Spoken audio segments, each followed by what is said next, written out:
Les ancistrus ne sont pas les alliés de votre aquarium, loin de là, et je vais vous expliquer pourquoi. Depuis quelques années, je pense qu'il y a eu une sensibilisation sur le fait que les ancistrus ne sont pas des poissons nettoyeurs, qui ne vont absolument pas vous débarrasser de vos algues. Mais ce que j'aimerais ajouter à ça, c'est que également j'ai remarqué qu'ils polluent beaucoup plus que d'autres poissons de taille similaire. J'ai vraiment vu la différence dans mes aquariums communautaires quand j'ai mis un ancistrus, le avant-après est assez flagrant. Il y a beaucoup plus de saleté, de déjection après l'introduction de l'ancistrus. Donc vous devez avoir une bonne filtration et un aquarium qui n'est pas trop peuplé si vous souhaitez en ajouter. Je pense que le mythe de l'ancistrus vient du fait qu'ils ont plutôt une tendance herbivore. Par exemple, ils vont adorer les courgettes, ils vont adorer tout ce qui est végétal. Donc on pourrait se dire, ils vont manger les algues. En fait, ils vont plutôt gratter la surface des algues pour essayer de voir s'ils peuvent attraper des micro-organismes qui sont dans les algues. Donc ça donne une impression qu'ils mangent les algues alors qu'en fait pas du tout. Si les algues sont très bien accrochées, même avec leurs grosses ventouses, ils vont pas réussir à les enlever, donc il faut pas compter là-dessus. Si vous avez trop d'algues en général, c'est parce que vous avez un éclairage trop puissant et pas assez de plantes à croissance rapide. D'ailleurs, je pourrais vous faire une vidéo dédiée à ce sujet si ça vous intéresse, n'hésitez pas à me le dire en commentaire. Et donc, il faut absolument pas voir ce poisson comme un allié. C'est un poisson qui va vous apporter des contraintes comparé à la multitude d'espèces tropicales de taille similaire que vous pouvez avoir à la place. Niveau comportement, le fait qu'ils s'accrochent à la vitre et qu'on voit leurs grosses ventouses, donc leur bouche, peut être rigolote pour certaines personnes, mais je trouve que ce sont pas des poissons très actifs. Ils vont plutôt être actifs la nuit, donc vous allez moins les voir. Donc vous vous retrouvez avec un poisson qui pollue beaucoup, qui est assez gros, un peu territorial et qui ne va pas forcément faire beaucoup de choses quoi. Si vous aimez observer vos poissons, faire toutes sortes de choses, ça va pas être un poisson adapté pour vous.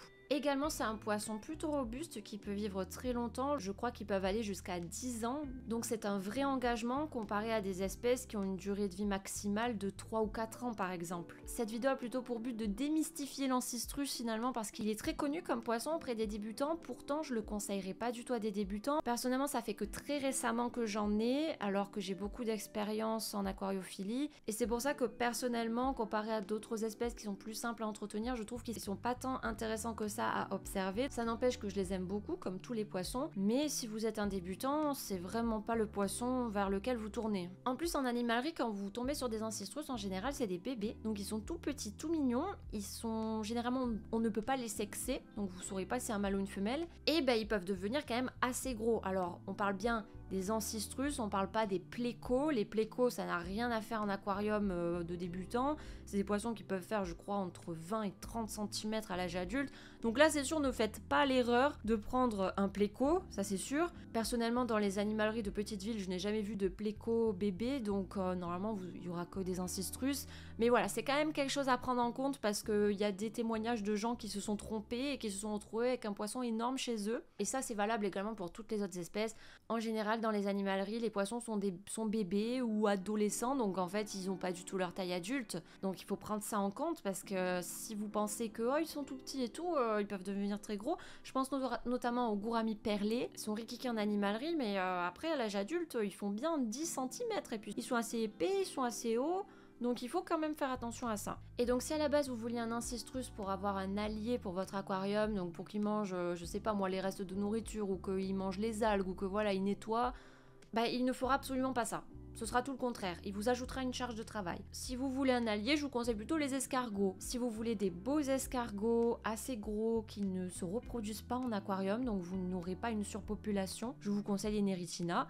Eux, pour le coup, ils mangent les algues. On va dire que tant qu'elles sont pas trop grosses, ils vont réussir à les manger. S'il y a des petits points verts sur votre vitre, ça veut dire qu'il y a des micro-algues. S'ils se baladent sur votre vitre, normalement, ils devraient les racler, ils devraient les manger. Donc voilà. Mais pareil, un Neritina, ça va quand même un petit peu polluer l'aquarium. C'est pas magique, mais c'est minime comparé à un ancistrus. Ça, c'est clair. Et il vous aidera bien plus. Également, ce qui est pratique avec les escargots, c'est qu'ils peuvent manger les restes de nourriture pour éviter qu'il y en ait trop qui traînent et qui moisissent. C'est pour ça que personnellement j'aime toujours avoir quelques petits escargots dans mes aquariums qui font leur petit travail et puis sont intéressants à observer. J'espère que cette vidéo vous aura plu, je voulais juste faire un petit avertissement, un petit topo sur les ancistrus, donc c'est toujours bien de remettre en avant le fait que ce ne sont pas des poissons nettoyeurs, même si par rapport à il y a 10 ans, je trouve qu'il y a une grosse prise de conscience de la part de la population générale, on va dire, qui se rendent compte, je pense, que ce n'est pas du tout un poisson nettoyeur, mais ça fait toujours du bien de le rappeler. Et surtout, je voulais ajouter rajouter le fait qu'ils polluent beaucoup quand même, hein. C'est quelque chose à prendre en compte et c'est quelque chose que j'ai découvert et qui m'a assez surpris personnellement parce que j'ai eu plein d'espèces tropicales. Je pense qu'à force, si vous me suivez sur ma chaîne, vous verrez un petit peu toutes les espèces que j'ai eues, plutôt des espèces naines, donc en dessous de 10 cm, donc qui peuvent être adaptées aux débutants, et donc je voulais partager tout ça. Normalement, quand je vais sortir cette vidéo, j'aurais déjà fait une vidéo sur les cyclidés nains et sur l'erreur à ne pas faire en termes de cohabitation quand on est débutant. Vous la trouverez juste là si jamais ça vous intéresse, et merci d'avoir regardé ma vidéo.